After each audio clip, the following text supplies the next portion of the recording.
আপনারা নিশ্চয়ই আসার পর দেখতে পারবেন যে আমাদের যে পর্যটনটা বা আমাদের সুন্দরবনটা অনেক অনেক মানে প্রজনন বৃদ্ধি পাইছে। গাছপালা দেখলেই বোঝা যাবে যে কত রকমের পরিবর্তন হয়েছে।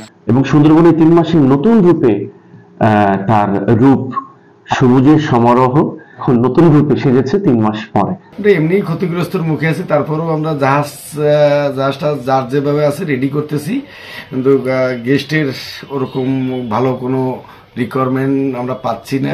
মেলা দিন পরে যাচ্ছি, খুব আশা আছে যে মাছগুলো ধরবো, ভালো লাগবে।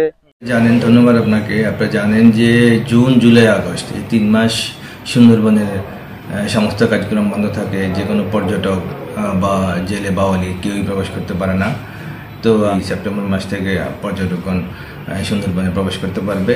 তারা পারমিট নিয়ে প্রবেশ করতে পারবে, সেটা ওয়ান ডে ট্যুর হোক বা মানে ওভারনাইট ট্যুর হোক। তো আমাদের প্রস্তুতি আছে, আমাদের সমস্ত রেঞ্জ, তারপরে স্টেশন বা অন্যান্য ক্যাম্প অফিসারগণ তৎপর আছেন। প্রতি বছরে না, এই বছরও কিন্তু আমাদের 3 মাস বন্ধ ছিল পর্যটন সহ অন্যান্য জেলে বাওয়ালি সব কিছু। কারণ এই সময়টা হচ্ছে মাছের প্রয়োজন এবং অন্য বন্যপ্রাণীর প্রয়োজন হয়। ইভেন এই যে গাছপালা আছে, গাছপালা থেকেও বীজ কিন্তু এই সময়টাই হচ্ছে মানে নতুন চারা গজায়। এই যে প্রজননকে বৃদ্ধি করার জন্য এই যে 3 মাস জেলে বাওয়ালি, মোয়ালি সহ সমস্ত পর্যটক বনে প্রবেশ করা সম্পূর্ণ নিষেধ ছিল। এবং এই সময় আপনারা নিশ্চয়ই আসার পর দেখতে পারবেন যে আমাদের যে পর্যটনটা বা আমাদের সুন্দরবনটা অনেক অনেক মানে প্রজনন বৃদ্ধি পাইছে। গাছপালা দেখলেই বোঝা যাবে যে কত রকমের পরিবর্তন হয়েছে। তেমনিভাবে আমরা জানি যে দীর্ঘদিন বন্ধ ছিল, সুতরাং এই সময়টায় কিন্তু মানুষের ভিতরে একটা আগ্রহ আছে আমরা সুন্দরবন দেখতে যাবো। এবং প্রথম দেখা মানে একটা আলাদা ব্যাপার, দীর্ঘ 3 মাস বন্ধ। এই জন্য আমাদের কর্তৃপক্ষ, ঊর্ধ্বতন কর্তৃপক্ষ সেইভাবে আমাদের নির্দেশ দিয়েছেন, আমরা সেইভাবে পরিস্ফুটিত করে রাখার চেষ্টা করেছি। আমাদের গরম জল বিশেষ করে যে স্পটগুলো দেখছে, এখানে যে স্পট করা হয়েছে, স্পটটা হচ্ছে ছবি কর্নার যাকে বলা হয় বা ফিক্সার কর্নার। এখানে বসে মানুষ ছবি তুলতে পারবে, সুন্দরবনের ভিউটা দেখতে পাবে। এইটা জেলা প্রশাসন খুলনা থেকে করা হয়েছে। আর আমাদের এখানে আরও যে সুন্দর ওয়াচ টাওয়ার একটা করা হয়েছে, খুব উঁচু, আগের তুলনায় অনেক বেশি উঁচু। এছাড়া আমাদের যে ঝুলন্ত ব্রিজ, ফুটটেলগুলো যেখানে যা ছিল সব মেরামত করে আমরা সুন্দরভাবে সাজাচ্ছি, যে পর্যটক আসলে তারা যারা সঠিকভাবে অন্তত কমপক্ষে নিরাপদে উপভোগ করতে পারে। Redmi 13 স্টাইল বানাই দুনিয়া का पाए। সুন্দরবন পরপর 3 মাসই বন্ধ ছিল, জুন, জুলাই, আগস্ট। আমাদের সুন্দরবন খুলে যাচ্ছে এবং সুন্দরবনের 3 মাসের নতুন রূপে তার রূপ সবুজের সমারোহ এখন নতুন রূপে সেজেছে 3 মাস পরে। সুন্দরবনটাকে নতুন ভাবে আপনারা উপভোগ করবেন। আমাদের এখানে অনেকগুলি এসি ফ্যাসেল আছে, নন এসি ফ্যাসেল আছে। মোংলায় 200টি জালি বোর্ড আছে, করমজল, হারবাড়িয়া, আন্দারমানিক, কালাবগি। একদিনে যেটা করমজল এবং হারবাড়িয়াটাই ঘুরে আমরা দেখাতে পারি। আমরা যারা ট্যুর অপারেটর আছি, আমরাও আমাদের বোটগুলোকে রং করেছি, মেরামত করে রেখেছি আপনাদের জন্য।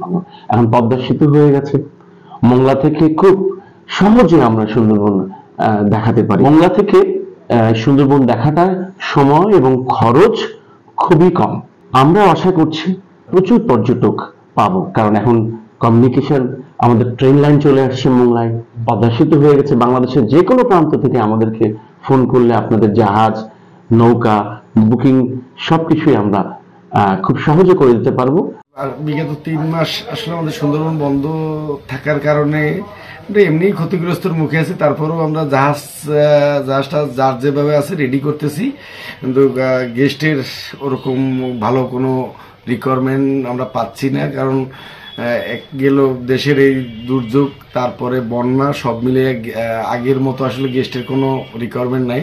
তো আমরা আশা করতেছি যে মাননীয় প্রধান উপদেষ্টা সাহেব যাতে অন্তত ট্যুরিজমের প্রতি একটু সুনজর দেয়, এইটা আমরা তার কাছে জোর অনুরোধ করতেছি, যাতে অন্তত ট্যুরিজম দিকটা আসলে বিগত সরকারের কেউ এরকম তাকায় নেয়। আমরা চাচ্ছি উনি একটু এইটার দিকে খেয়াল রাখুক, এইটা তার কাছে আমাদের জোর দাবি।